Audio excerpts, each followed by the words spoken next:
After 25 years at a steel plant, I was given 2 weeks to train my replacement. They wanted me to hand over everything I'd built, every safety protocol, every procedure I'd written in my own time. That's when I pulled out my employment contract. They had no idea what was coming. Sau 25 nam tight na mai step. Toilerk cho tu twen de thou taunger thay te. Ho moon toi jiao nuk mo thi tu, toi da sai doging mai kui tring and tuan.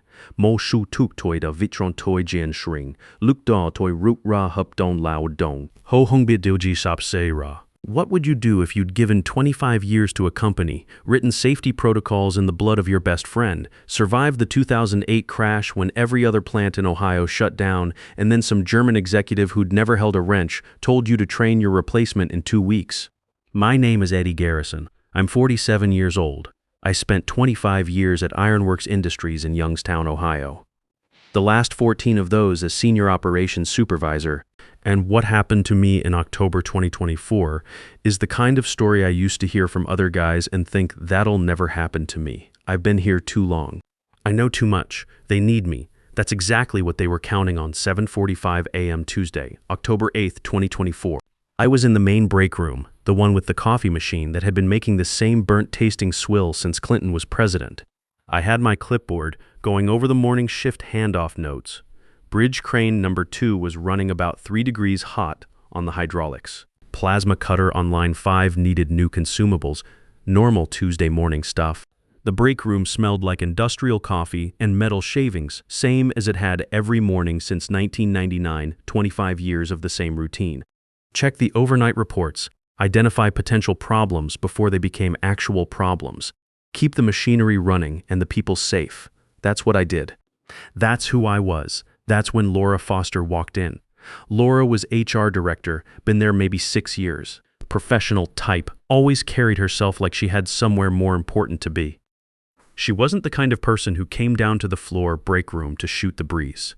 When she showed up down here, it meant somebody upstairs needed something from somebody down here, and it usually wasn't good news. Eddie, can you come up to conference room B? Klaus would like a few minutes. Klaus was Klaus Weber. 45 years old, operations director sent from Weber Stahl AG, the German conglomerate that had bought Ironworks back in May 2024. He'd been on site for 8 weeks. In those 8 weeks, he'd held 3 all-hands meetings about efficiency optimization, introduced a new reporting system that nobody understood, and used the phrase American inefficiencies enough times that someone in maintenance had started keeping a tally on the whiteboard. Last count was 23. I set my clipboard down, picked up my coffee, followed Laura to the elevator. The ride-up was quiet. Laura stared at the floor numbers changing, and I could tell she knew something I didn't. That's the thing about HR people. They always know what's coming before the rest of us do. When I walked into conference room B, Klaus was already seated at the head of the table. Sitting next to him was a young guy I'd never seen before. Maybe 28-30, clean shirt, soft hands. I noticed that right away. Force of habit. After 25 years on a factory floor, you can tell who's done physical work and who hasn't just by looking at their hands. This kid hadn't. He had a notepad open in front of him, pen ready, like he was prepared to take notes in a meeting he hadn't been introduced to yet. Klaus said, "Eddie, good morning. This is Brad Collins. He's joining us as Junior Operations Supervisor. We'd like you to spend the next 2 weeks getting him up to speed on your processes, your documentation, everything." I looked at Brad.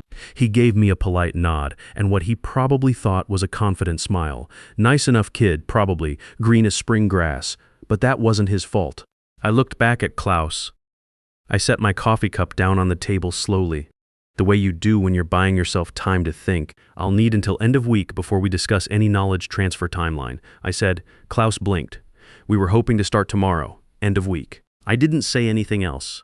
I picked up my coffee, nodded at Brad, and walked out. Behind me, I could hear Klaus saying something to Laura in a low voice, but I didn't catch the words. Didn't need to. I knew what this was. I went back to my desk, sat down, looked at my computer screen without seeing it for about 2 minutes. 25 years, a quarter century of my life in this building. I'd started here when I was 22 years old, fresh out of 8 years in the Army Corps of Engineers. I'd learned every machine, written every safety protocol, trained half the supervisors currently on the floor.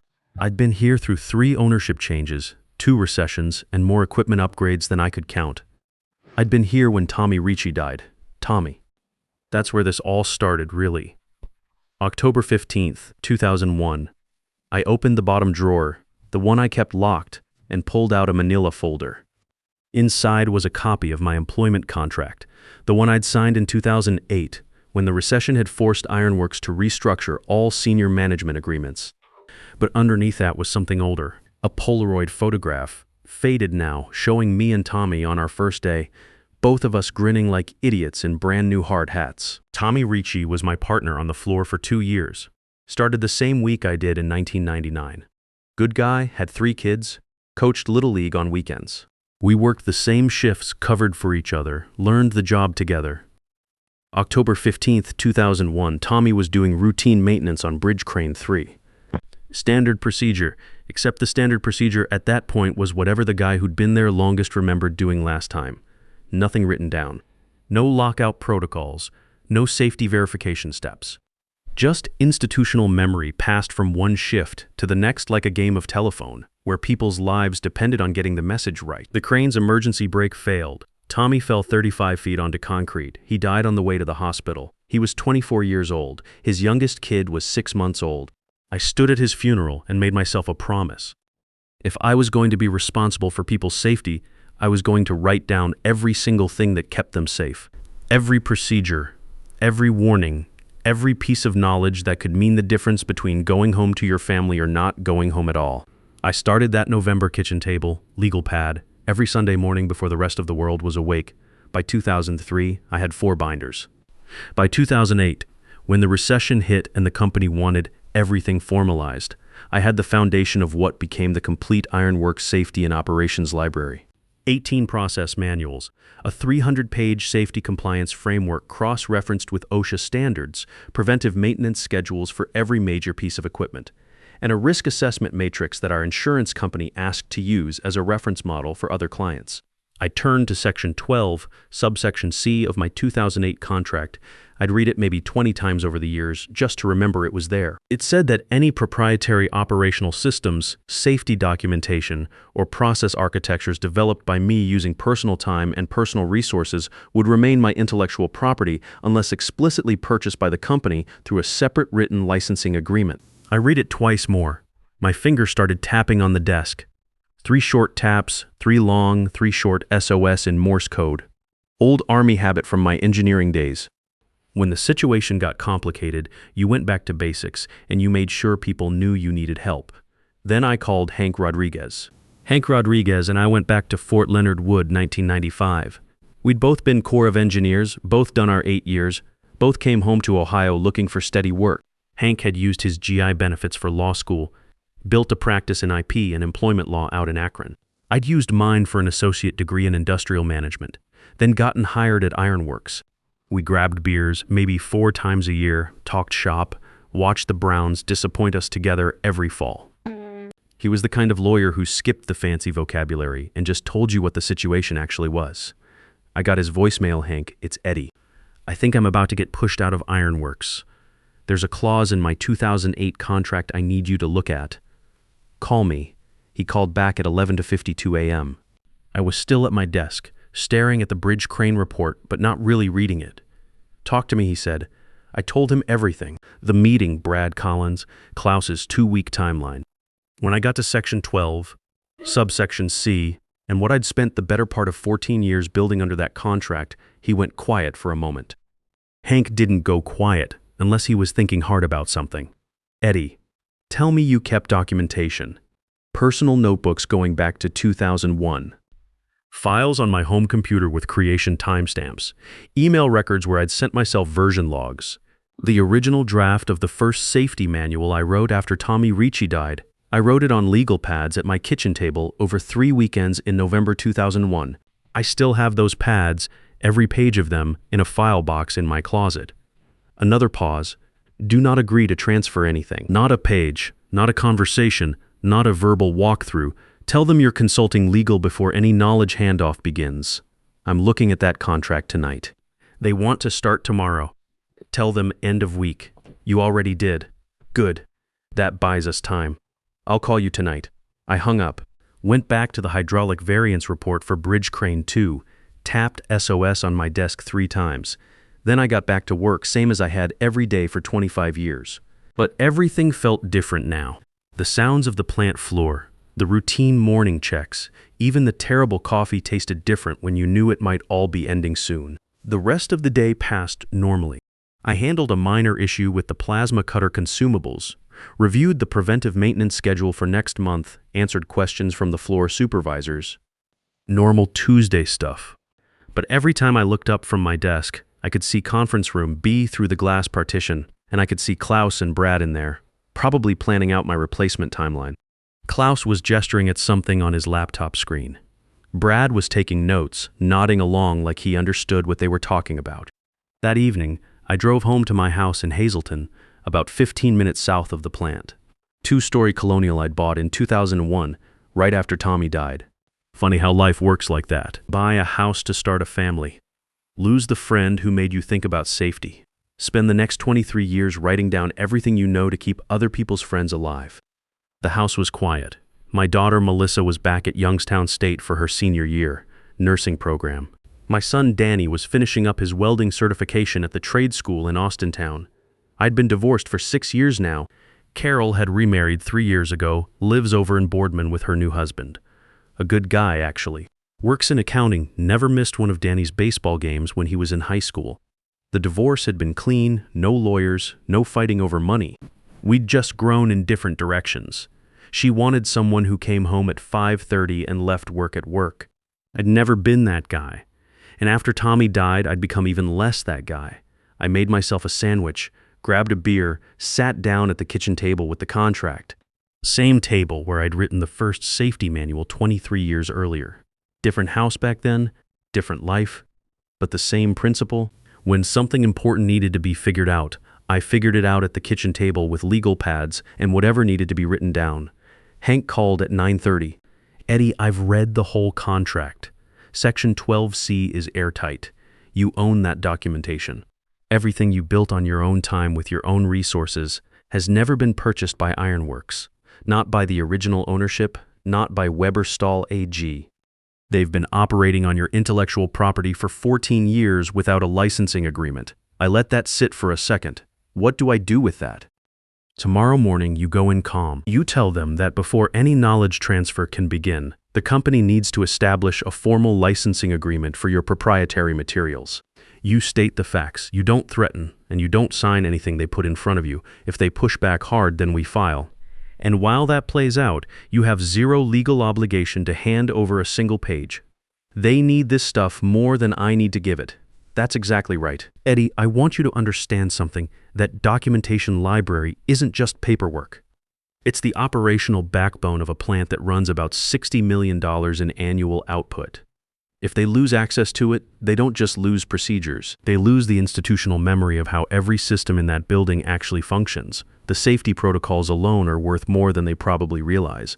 I thought about that. 23 years of Sunday mornings, legal pads filled with everything I'd learned about keeping steelworkers alive and keeping million-dollar equipment running. All of it written in my own time, at my own kitchen table, using my own resources. All of it mine. What do we ask for? I said. Let me work on that. But Eddie, think about this.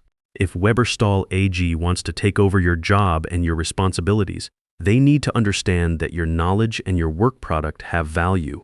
Real value, the kind that shows up in their bottom line every quarter. I never thought about it like that. Most people don't. That's why most people get pushed around. You spent 8 years in the Army learning how to document everything. Then you spent 25 years documenting everything that matters in a steel plant. That's not just experience, Eddie. That's intellectual property. That's assets.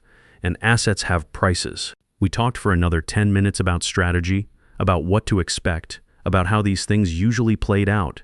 When I hung up, I sat at the kitchen table for a while longer, looking at the contract and thinking about Tommy Ricci, about how he died because nobody had written down the right way to do something that should have been routine, about how I'd spent 23 years making sure that never happened to anybody else, about how that work, done in my own time with my own effort, belonged to me.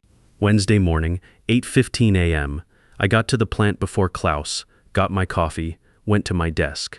When Klaus came through the main entrance at 8:45, I gave him 5 minutes to settle, then walked to his office. Time to find out what 23 years of Sunday mornings were worth. He looked up when I knocked on his doorframe. "Eddie, ready to get Brad started today?" I sat down across from him without being asked. "Before we get there, I need to clarify something. The operational documentation, the safety manuals, the maintenance protocols, those materials are my intellectual property. Section 12, subsection C of my 2008 contract. They've never been purchased by Ironworks or by Weberstahl AG.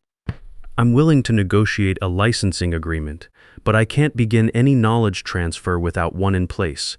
Klaus stared at me for a long moment. Not angry, exactly. More like he was trying to process information that didn't fit into the categories he was used to working with. "Eddie, you built those for the company. I built them on my own time at my kitchen table, using my own resources. I have documentation going back to 2001. My attorney has reviewed the contract." "This isn't personal, Klaus. It's what you'd do if someone asked you to hand over something that belonged to you." His jaw tightened. Not angry, more like a pressure gauge reading higher than expected. "I need to make some calls." "Of course. I'll be at my desk." I walked back to my station and got to work. The morning shift was running smoothly. Bridge Crane 2's hydraulics had cooled down overnight, back within normal parameters. Line 5's plasma cutter was running clean with the new consumables. Normal Wednesday stuff. But every few minutes I'd catch Klaus through his office window, on the phone, gesturing at his computer screen. First call lasted about 20 minutes. Second call was longer. At 1:20 p.m., my email pinged. Subject line, meeting 3 p.m. today. Conference room B from Klaus Weber. CC'd to Laura Foster and someone named Sandra Mills, outside counsel for Weberstahl AG North America. Short email, formal language. The kind of email that gets written when someone has already talked to a lawyer? I forwarded it to Hank. He called me back in 6 minutes. "I'm driving to Youngstown. Do not walk into that room without me. Hank, it's a 2-hour drive. I'm already in the car. Reply and tell them your legal counsel will be attending." I typed the reply. Sent it at 1:35 p.m.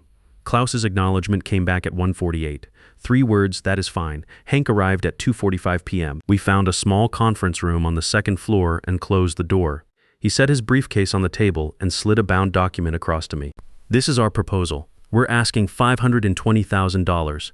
That breaks down as $450,000 for the full IP transfer, covering 14 years of unlicensed use plus current fair market value, and a 4-month consulting contract at $17,500 per month to ensure proper knowledge transfer. Total package $520,000. I looked at the number. $520,000. More money than I'd made in any 5 years of my working life. For work I'd done at my kitchen table, thinking about Tommy Ricci every Sunday morning for 23 years. "Eddie, that documentation library is the operational backbone of a plant that runs $60 million in annual output. If they lose access to it, they don't just lose paperwork.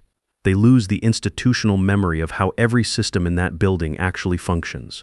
The safety protocols alone are probably worth more than the equipment they protect. $520,000 isn't aggressive, it's accurate." I nodded, picked up the document, read the first 3 pages. Legal language, but Hank had written it in plain English where it counted.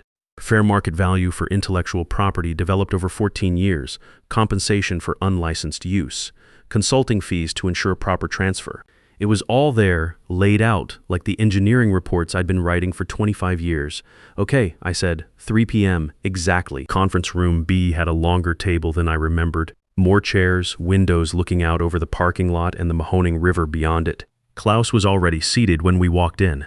So was Laura Foster, hands folded on the table in front of her, expression carefully neutral. And at the far end of the table sat Sandra Mills, Weberstahl AG's outside counsel, late 40s, dark suit, the kind of stillness that comes from spending decades in rooms exactly like this one. Sandra spoke first. "Mr. Garrison, Mr. Rodriguez, thank you for making time. We've had an opportunity to review the employment contract, specifically Section 12, subsection C. We'd like to find a practical resolution." Hank slid our proposal across the table without a word. Sandra picked it up, read it, passed it to Klaus. Klaus looked at the number and something shifted in his face. Not surprise exactly, more like a recalibration. the way a machine adjusts when it encounters unexpected resistance. He passed it to Laura. Laura read it and set it down. $520,000, Sandra said. Not a question.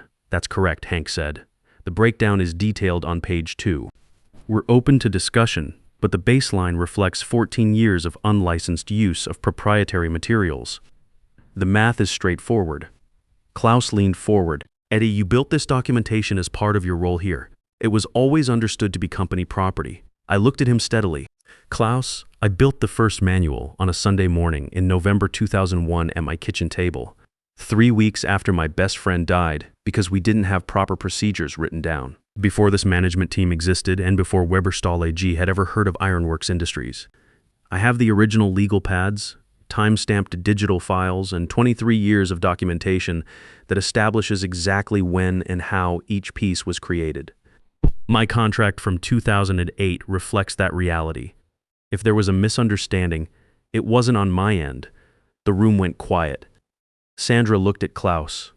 Klaus looked at his copy of the proposal. He tapped the table once, not like my SOS habit, just once, the way people do when they're buying time to think. We'd like to explore a lower figure, Sandra said finally. We're open to reasonable negotiation, Hank replied. But I want to be clear. In the absence of a licensing agreement, Mr. Garrison has no legal obligation to transfer any materials. The plant's operational continuity is a shared interest here. Let's find a number that reflects that. Sandra asked for a recess. 15 minutes. Hank and I stood in the hallway. I looked out the window at the parking lot below. My truck was in its usual spot, space 14, where I'd parked every day for 25 years. The same spot where I'd parked the morning Tommy died, where I'd sat in the cab afterward trying to figure out what I was supposed to do next. How are you doing? Hank asked quietly. Fine, I said, 3 taps on the windowsill with my right hand. Fine. When we went back in, the energy in the room had changed. Klaus was quieter. Laura had her notepad out but wasn't writing in it. Sandra was the one doing all the talking now, which told me something about where their internal conversation had gone during the recess. We can offer $380,000 for the IP transfer and a 3-month consulting arrangement at $15,000 per month. That's our opening counter. Hank didn't blink. We'll come down to $495,000 for the IP and hold the consulting at 4 months, $17,500 per month. Sandra made a note. We'll need to take this back internally. Can you give us until Friday? Of course. We shook hands. Professional, clean, walking out. I passed Brad Collins in the hallway. He was coming back from the break room with a coffee, same terrible coffee I'd been drinking for 25 years. He gave me a slightly uncertain look, like he knew something was happening, but not what. Brad, I said. Eddie, he nodded. That was the whole conversation. He didn't know what he'd walked into that wasn't his fault. Kid was just trying to do his job, same as I'd been doing mine for a quarter century. That weekend, I didn't spiral. I mowed the backyard on Saturday morning because it needed mowing. I watched the Browns lose to the Steelers on Sunday, same as every fall for the past 25 years. I called my daughter Melissa at school, told her I might have some big changes coming at work but not to worry about it. I called my son Danny at the trade school. Same conversation. Neither of them asked for details, which was good because I wasn't ready to explain what might happen if this went wrong.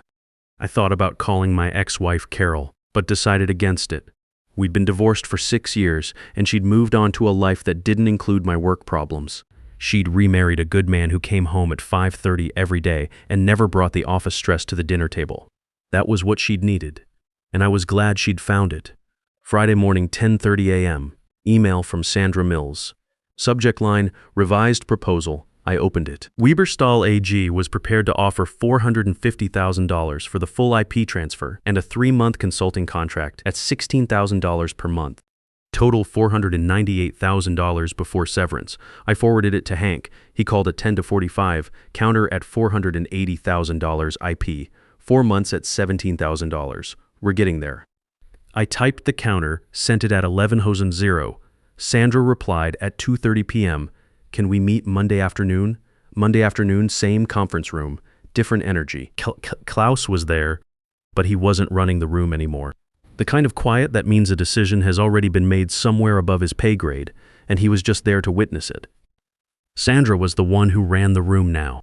We're prepared to offer $470,000 for the full IP transfer and a 4-month consulting arrangement at $17,000 per month.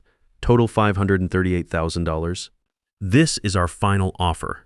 Hank looked at me. I thought about the kitchen table. The legal pads, Tommy Ricci. 25 years of Tuesday mornings exactly like this one, except none of the other ones had mattered quite like this.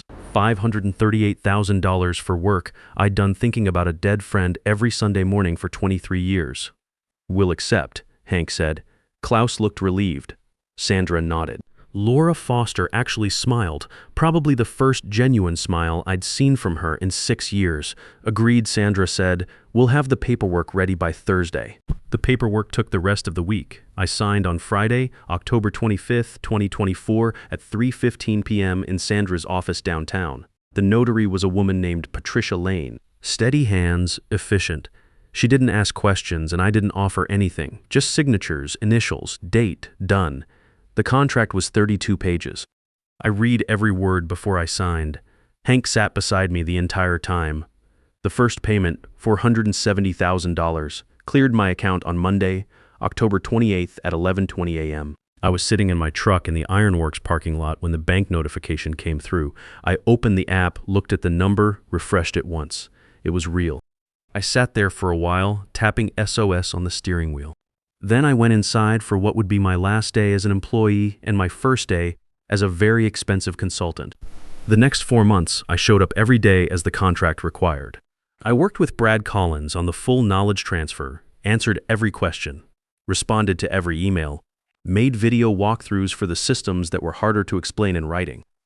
I put together a 128-page transition manual, more thorough than anything I'd done before because this time I was doing it for a company that had paid for it. Brad turned out to be a decent person, completely out of his depth in a plant environment, but he knew it and didn't pretend otherwise. He asked good questions. He stayed late, he wrote things down, he listened when the old-timers on the floor explained how things really worked versus how the manuals said they worked. Those are the things that matter on a floor, and he figured that out faster than I'd expected. What I didn't mention to anyone inside Ironworks was that during those 4 months, 6 of the plant's longtime suppliers had reached out to me directly, not through the company, to my personal cell number. They wanted to know if I was going to be available for consulting work. They weren't asking about Ironworks. They were asking about me. My consulting contract ended February 28, 2025, March 5th. I registered Garrison Industrial Safety with the state of Ohio, small office space in a converted warehouse in Boardman, just south of Youngstown, me, a laptop, and upgraded versions of every system I'd spent 25 years developing. Rebuilt from scratch on proper infrastructure with my company's name on it this time. By June, 2 former Ironworks colleagues had come on board, guys I'd trained, guys I trusted. By September, we had 8 people and 16 active clients. Small and mid-sized manufacturers across the Rust Belt who needed safety compliance work and operational consulting done by people who'd actually stood on a factory floor. Year 1 revenue, $1.4 million. Year 2 projection, $2.8 million. We're on track. As for Ironworks Industries, Klaus Weber was reassigned to Weberstahl AG's operations in Prague in March 2025, following what the internal reports called process compliance incidents. Laura Foster took early retirement after a review of how the documentation handoff procedures had been initiated without proper legal clearance. 3 long-term clients reduced their contracts within 8 months of my departure. 1 left entirely. Last I heard, Weberstahl AG brought in an outside turnaround firm in the summer of 2025 to stabilize operations at the Youngstown plant. Brad reached out to me in January 2026, said those 4 months working alongside me had taught him more than his entire engineering degree. Asked if there were any openings at Garrison Industrial. I told him I'd keep him in mind. I meant it. My daughter Melissa graduated nursing school last spring. She's working in occupational health at a manufacturing plant outside Cleveland now. Says she wants to understand the industry from the medical side before she joins the family business. My son Danny finished his welding certification and landed an apprenticeship at a shipyard in Norfolk. He calls every Sunday, asks how the business is going.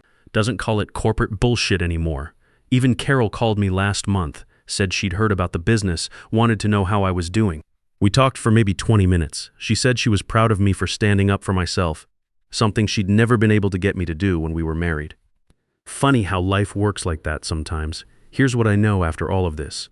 Companies don't see infrastructure until it's gone. They see budget lines, headcount, quarterly numbers. They run the numbers on what it costs to keep someone like me versus what they think it costs to replace me with someone younger and cheaper. They don't put a line item on the spreadsheet for 25 years of knowing which machine sounds different on cold mornings, or which safety procedure was written in blood because good men died when it didn't exist. You can't automate that, you can't train it in 2 weeks, and you can't take it from someone who had the good sense to write it down and put his name on it. My father worked steel his whole life in Pittsburgh. High school education, steady hands, never missed a day. He told me when I was about 16, if you build something, write it down. If you write it down, make sure your name is on it, because someday somebody's going to tell you it belongs to them. And on that day, the only thing that matters is what the paper says. He was right about that. He was right about most things. I include a version of Section 12, subsection C, in every contract I sign now. Every client engagement, every subcontractor agreement, every piece of paper that involves my work and somebody else's signature. It costs nothing to put it in. It cost Weber-Stahl AG $538,000 to find out it wasn't there. Paper beats handshakes every single time. That's the whole story. What would you have done differently? The difference between being loyal and being smart is knowing that your value to a company should never exceed your value to yourself, because the day those two numbers flip is the day you find out which one they were actually paying for. Every working man should remember this.